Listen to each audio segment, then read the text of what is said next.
90,000 تنخواہ لینے والا افسر جب 8,000 مہینہ کمانے والے کسی مزدور سے رشوت مانگتا ہے نا، اس وقت انسانیت کا جنازہ نکل جاتا ہے اور ظالم کچھ تو رحم کر لیتا اس غریب کی غربت پہ۔ وہ غریب بوڑھا باپ جو کڑکتی دھوپ میں تپتی ریت کے اوپر بوڑھی کمر پہ بوریاں لاد لاد کے دن رات ایک کر کے اوور ٹائم لگا رہا ہے، 6 بچوں کے لیے روزی روٹی کا بندوبست کر رہا ہے، اور نادان اور ظالم ایسے غریب مزدور سے رشوت مانگتے ہوئے تجھے شرم نہ آئی؟ تیرے پاؤں سے زمین نہ ہلی؟ اللہ کے قہر سے نہ ڈرا؟ اللہ کے عذاب سے نہ ڈرا؟ مرنے کے بعد اس رب کو کیا منہ دکھائے گا جس رب نے تجھے حضرت انسان بنا کر دنیا میں بھیجا تھا؟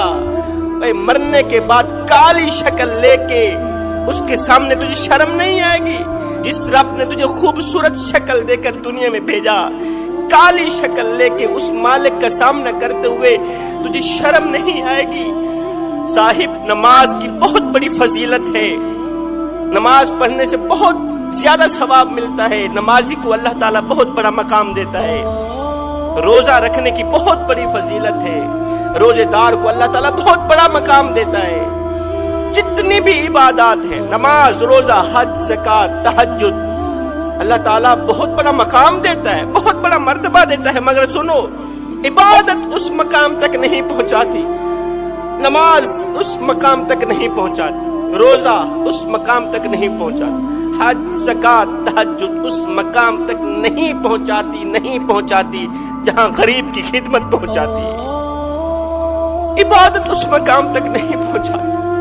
حضرت سیدنا علی المرتضیٰ شیر خدا کرم اللہ وجہ الکریم نے فرمایا تھا، فرمایا اگر کوئی بھوکا روٹی چرائے، روٹی چوری کرے، بھوکا شخص جو 3 دن کا بھوکا تھا روٹی چوری کرنے پر مجبور ہو گیا، اگر وہ ایک روٹی چوری کرے تو چور کے ہاتھ کاٹ دینے سے کہیں زیادہ بہتر ہے وقت کے حکمران کے ہاتھ کاٹے جائیں۔ ایسے چور کے ہاتھ کاٹنے سے کہیں زیادہ بہتر ہے وقت کے بادشاہ کے ہاتھ کاٹے جائیں۔ یہاں پر جو میری مائیں بہنیں بیٹیاں میری آواز سن رہی ہیں، ان کے آگے میں چھوٹی سی گزارش کروں گا۔ اے اسلام کی مقدس شہزادی، جب تم کسی شادی کی تقریب سے ہو کر گھر آیا کرو تو اپنے بوڑھے باپ کو، مزدور باپ کو، غریب باپ کو یہ مت کہا کرو کہ فلاں شخص نے اپنی بیٹی کو 10 تولے زیور دیے، 10 تولے سونا دیا۔ جب تم کسی شادی کی تقریب سے گھر آیا کرو نا تو اپنے بوڑھے باپ کو یہ مت کہا کرو کہ فلاں شخص نے اپنی بیٹی کو جہیز کے لیے 10 تولے زیور دیے، 2 ٹرک جہیز کے دیے، سامان کے دیے۔ تمہارے منہ پر تو باپ کہہ دیتا ہے اس نے اچھا کیا، تمہارے سامنے تو بوڑھا باپ، مزدور باپ، غریب باپ کہہ دیتا ہے اس نے اچھا کیا، لیکن رات کو جب سوتا ہے نا، رات کا جب دوسرا پہر آتا ہے، جب گھر کے تمام لوگ سو جاتے ہیں، اس وقت اس غریب بوڑھے باپ کی آنکھیں رو رہی ہوتی ہیں۔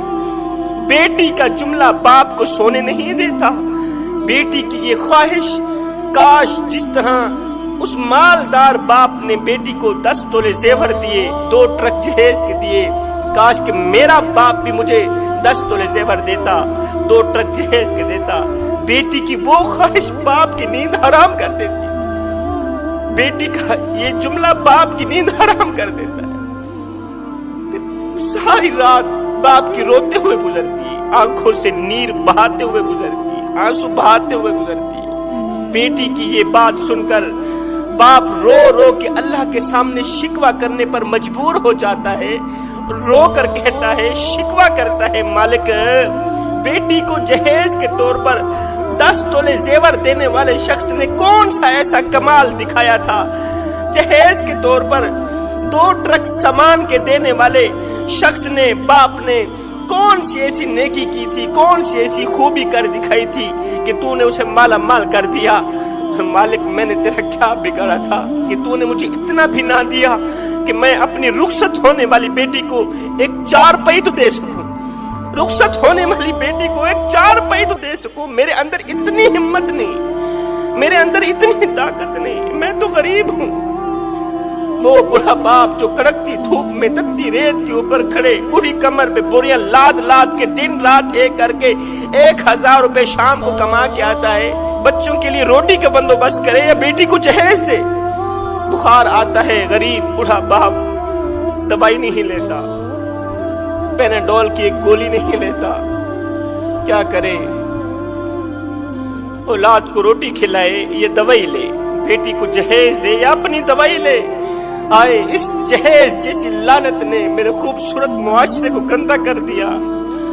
آپ دیکھتے نہیں ہیں ہمارے معاشرے میں جب کسی کی بیٹی کی شادی ہوتی ہے تو بیٹی والے بیٹی کا جہیز 4 پایوں پہ بچھا دیتے ہیں، پھر محلے میں آواز لگاتے ہیں دوسری بچیوں کو، دوسری عورتوں کو، بچیوں آؤ ہماری بچی کا جہیز دیکھ لو۔ آپ دیکھتے نہیں، ہمارے گاؤں میں یہ رواج ہے، جب گاؤں کی کسی بیٹی کی شادی ہوتی ہے تو اس کے جہیز کو 4 پایوں پہ بچھایا جاتا ہے، 4 پایوں پہ بچھا کے دوسری بچیوں کو آواز دی جاتی ہے، بچیوں آؤ ہماری بچی کا جہیز دیکھ لو، بچیوں آؤ ہماری بچی کا جہیز دیکھ لو۔ میں نے کہا نادانو، تم نے جہیز دیا تو اپنی بیٹی کو، لیکن یہ کسی کو بھی خیال نہ آیا کہ جو بچیاں تمہاری بچی کا جہیز دیکھنے آئی ہیں، جو بچیاں تیری بیٹی کا جہیز دیکھنے آئی ہیں، ان بچیوں میں سے لاوارث بچی بھی موجود ہے، ان بچیوں میں سے یتیم بچی بھی موجود ہے،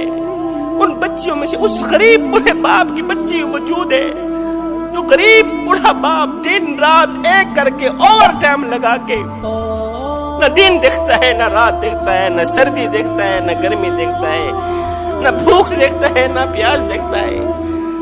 وہ بیٹی کے لیے روٹی کا بندوبست کرے یا اس کے جہیز کا بندوبست کرے۔ خدا را کچھ تو رحم کرو، کریم آقا کی غریب امت کو جینے دو۔ وہ غریب جس کو میرے کریم نبی نے فرمایا تھا، او میرے غریب، میری امت میں سر اٹھا اٹھا کے چلنا، غریب میری امت میں سر اٹھا اٹھا کے چلنا ہے۔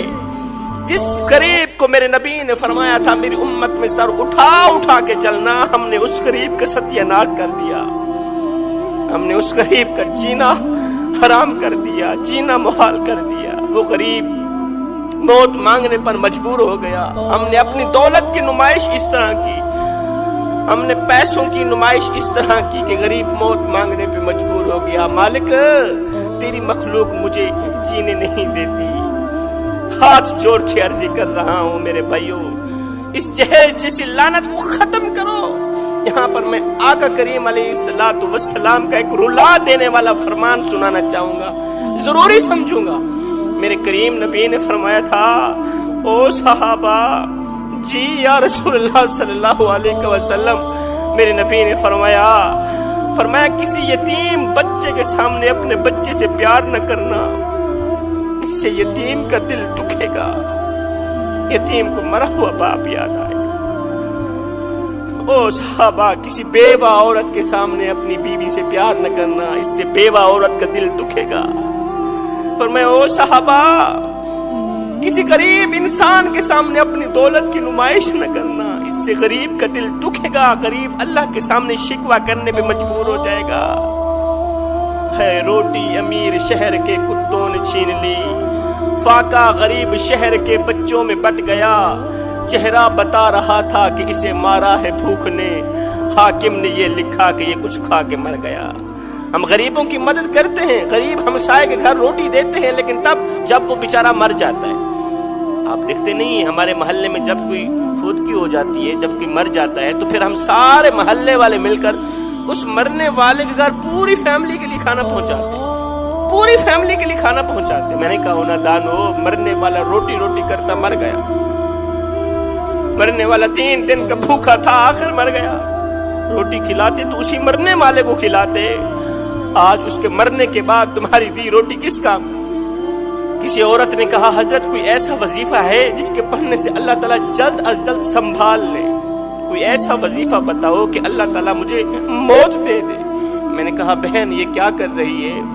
اس نے کہا آج سے 6 ماہ پہلے میرے شوہر کا انتقال ہوا، میرا شوہر فوت ہو گیا، عزیز و اقارب نے میری کوئی مدد نہ کی،